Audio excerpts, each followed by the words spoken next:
உழைப்பாளி இல்லாத நாடுதான் எங்கும் இல்லையா அரஹோயா அவன் உழைப்பாலே பிழைக்காத பேருதான் எங்கும் இல்லையா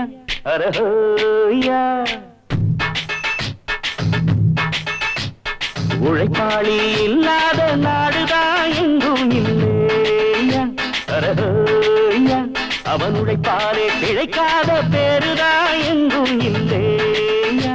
அரஹோயா அர சாமியோ சாமி அப்படி இருந்துட்டா காமி கூலியோ கூலி எங்களை நம்பிட்டா பூமி பிறர் வாழ்வதே எங்க வேர்வையில் தான் உழைப்பாளி இல்லாத நாடுதான் எங்கும் இல்லையா அவன் உழைப்பாலே பிழைக்காத பேருதான் எங்கும் இல்லையா ஐயா